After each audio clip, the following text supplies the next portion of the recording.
China is trying to hijack the US Congress, the House of Representatives, and the Senate.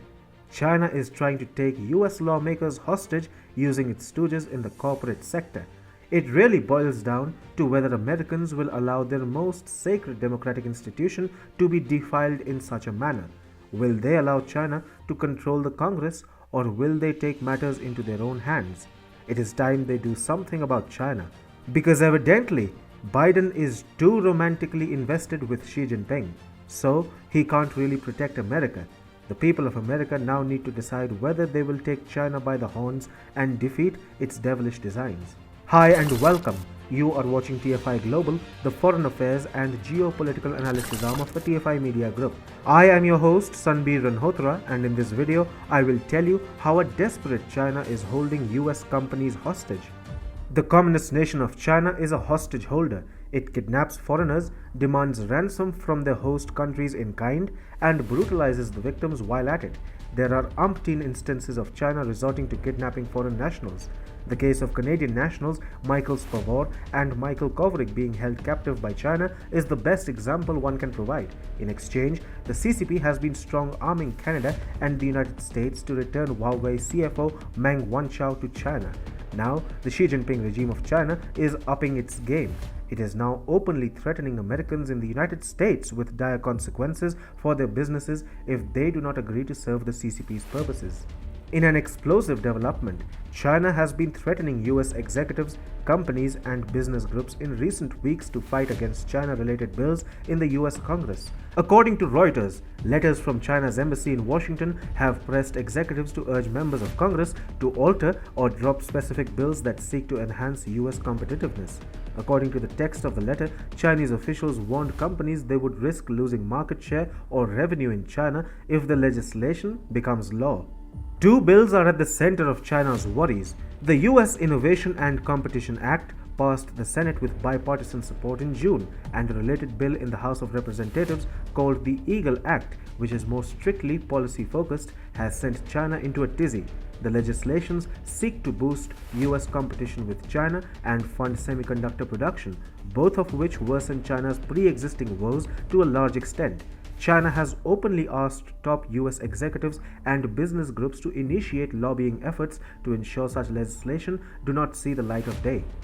The letter by the Chinese embassy said, "We sincerely hope you will play a positive role in urging members of Congress to abandon the zero-sum mindset and ideological prejudice, stop touting negative China-related bills, delete negative provisions so as to create favorable conditions for bilateral economic and trade cooperation before it is too late." It added, "Promoting a China-free supply chain will inevitably result in a decline in China's demand for US products and American companies' loss of market share and revenue in China."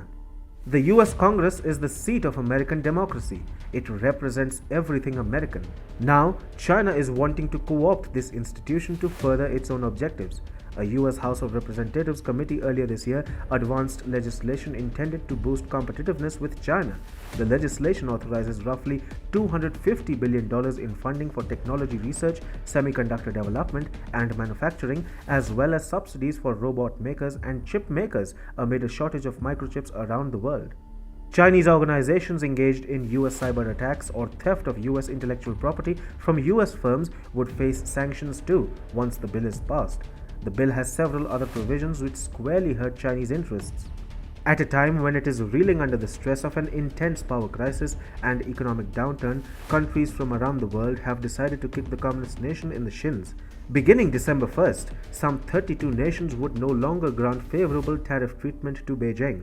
As reported by TFI, China will no longer be eligible for GSP trade benefits from 27 EU nations, the United Kingdom, Canada, Turkey, Ukraine, and others as of December 1st.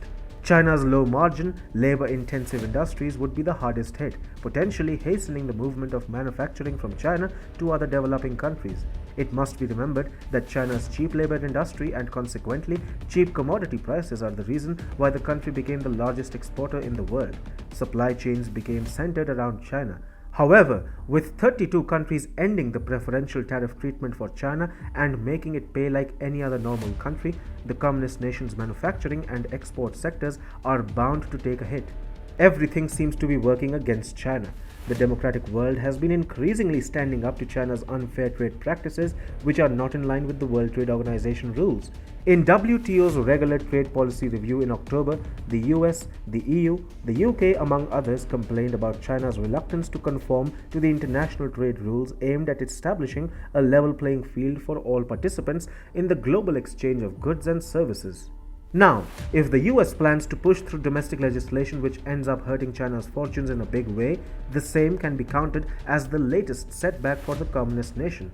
China has given an ultimatum to US executives and companies: force Congress to do away with legislation aimed against us, or be ready to have your operations and interests frozen in China.